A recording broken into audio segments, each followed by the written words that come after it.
আজকে কথা হবে বরবাদ সিনেমাকে নিয়ে। নতুন পরিচালক মেহেদী হাসান হৃদয় সম্প্রতি বরবাদ সিনেমার একটা টিজার আপলোড করে পুরো নেট দুনিয়াকে বরবাদ করে দিয়েছেন। টিজারে দেখা গেছে শাকিব খানের স্টাইল, লুক পুরোই অসাধারণ। সুতরাং আমরা বুঝতেই পারছি যে এবার ঈদুল ফিতরে শাকিব খান আসছে সবাইকে বরবাদ করে দিতে। বরবাদ সিনেমায় শাকিব খান আরিয়ান ক্যারেক্টারটা হলো উনি একজন রেপিস্ট, ড্রাগ অ্যাডিক্টেড রেপিস্ট, সবাই তার ফাঁসি যাচ্ছে। কিন্তু আপনারা কি একটা জিনিস ভেবে দেখেছেন, সিনেমার মেইন হিরো সে যদি রেপিস্ট হয় তাহলে মুভিটা আসলে কোন দিকে যাবে? আপনার ছেলে একটা জানোয়ার। চিন্তা করবেন না, বিষয়টা আমি ক্লিয়ার করে দিচ্ছি। টিজারটাকে এমনভাবে সাজানো হয়েছে যাতে আপনাদেরকে কনফিউজ করা যায়। অবশ্য সেটার মাধ্যমে পরিচালক সার্থক হয়েছে, কারণ আমরা বেশিরভাগ মানুষই টিজারটা দেখে কনফিউজড হয়ে গেছি। কারণ একটা মুভিতে হিরো যদি রেপ করে, ড্রাগ অ্যাডিক্টেড হয়, সে যত বড়ই হিরো হোক না কেন আমরা কিন্তু তাদেরকে সাপোর্ট করব না, এটা আমরা সবাই জানি। তবে আসল ঘটনা হলো, আচ্ছা চলুন দেখা যাক। এর মাঝে কিছু ঘটনা বলে নেই। বরবাদ মুভিতে শাকিব খানের লুক, স্টাইল, কথা বলার ধরন একদমই ফাটাফাটি। কারণ বরবাদ মুভির একটা টিজার দেখেই আপনি হয়তো বুঝতে পেরেছেন শাকিব খান এবারের ঈদুল ফিতরে সবাইকে একটা অসাধারণ মুভি উপহার দিতে যাচ্ছে। যাই হোক, আবার ফিরে আসছি। টিজারে শাকিব খানকে কেন রেপিস্ট বলা হয়েছে, কেন তারা ফাঁসি যাচ্ছে? আসলে পরিচালক মেহেদী হাসান হৃদয় চেয়েছিল টিজারটাকে হিট করানোর জন্য, তাই টিজারটাকে এমনভাবে তৈরি করা হয়েছে। একটা জিনিস খেয়াল করলে বুঝতে পারবেন, টিজারের প্রথমেই দেখানো হয়েছে অনেকগুলো অস্ত্র এবং পাশে দাঁড়িয়ে আছেন মিশা সওদাগর এবং তার স্ত্রীকে বলতে শোনা যাচ্ছে, আমার মা হয়ে লজ্জা হয়, তোমার ছেলের বাবা হয়ে এতটুকু লজ্জা হয় না? আমার মা হয়ে লজ্জা হয়, তোমার বাবা হয়ে লজ্জা হয় না নাকি? এই যে কথাটা, এটার মাধ্যমে আসলে কাকে মেইন করা হয়েছে, শাকিব খানকে নাকি যিশুকে? যেহেতু যিশু হচ্ছে এই মুভির মেইন ভিলেন, এখানে আসলে ইচ্ছাকৃতভাবেই কনফিউজ তৈরি করা হয়েছে যেন দর্শক কনফিউজড হয়ে যায়। অবশ্য তাই হয়েছে, সবাই কনফিউজড হয়ে গেছে, এমনকি আমি নিজেও প্রথমে কনফিউজড হয়ে গিয়েছিলাম। আপনাদেরকে কনফিউজটা একটু পরেই আমি দূর করে দিচ্ছি, ভিডিওর সাথেই থাকুন। কারণ তার আগে আমাদের আরও কিছু বিষয় জানা প্রয়োজন। এই ভিডিওটা ভালো করে শোনেন।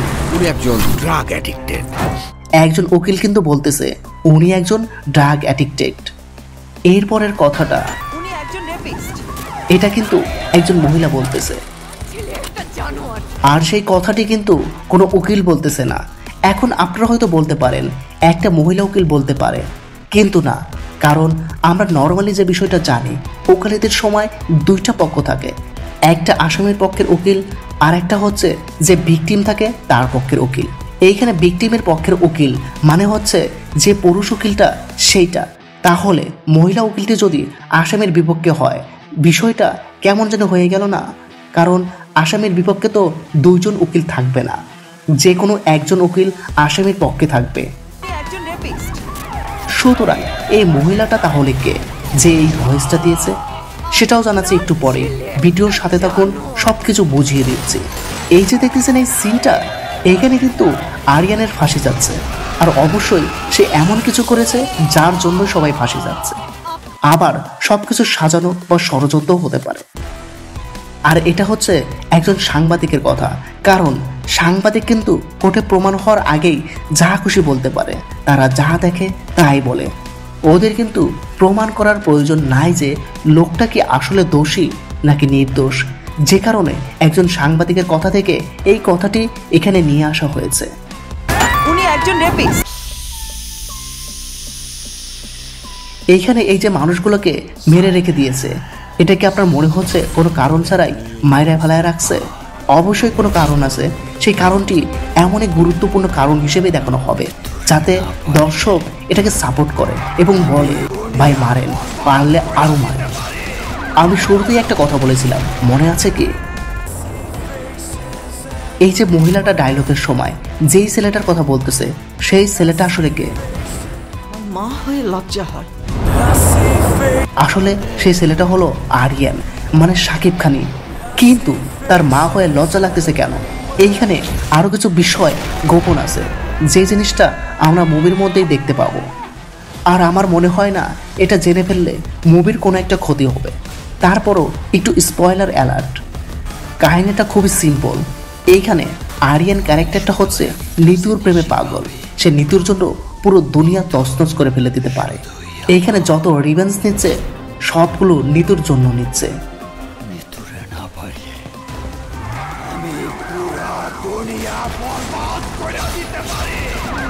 আসলে নিতুর কি হয়েছে? নিতুকে আসলে যিশু রেপ করে মেরে ফেলে দিয়েছে। সুতরাং নিতুকে না পাওয়ার কারণে সে এখন বদ্ধ উন্মাদ হয়ে গেছে, একদম এনিমেলের মতো। পশুর যেমন দয়া মায়া নাই, সেই রকম দয়া মায়াহীনভাবে সে একের পর এক সবাইকে মারা ফেলতেছে। আমি যেভাবে বলতেছি গল্পটা এমনভাবে আগাবে, এখন রাইটার যদি চায় নিতুকে বাঁচিয়ে রাখতে পারে, পুরোটাই তার উপর ডিপেন্ড করবে। সুতরাং এই ছিল আমার ঘটনা। কেমন লেগেছে আমার ঘটনাটা আপনারা অবশ্যই কমেন্ট করে জানাবেন। আর যদি আমার চ্যানেলে নতুন হয়ে থাকেন তাহলে অবশ্যই আমার চ্যানেলটা সাবস্ক্রাইব করবেন। পাশে থাকার জন্য অসংখ্য ধন্যবাদ।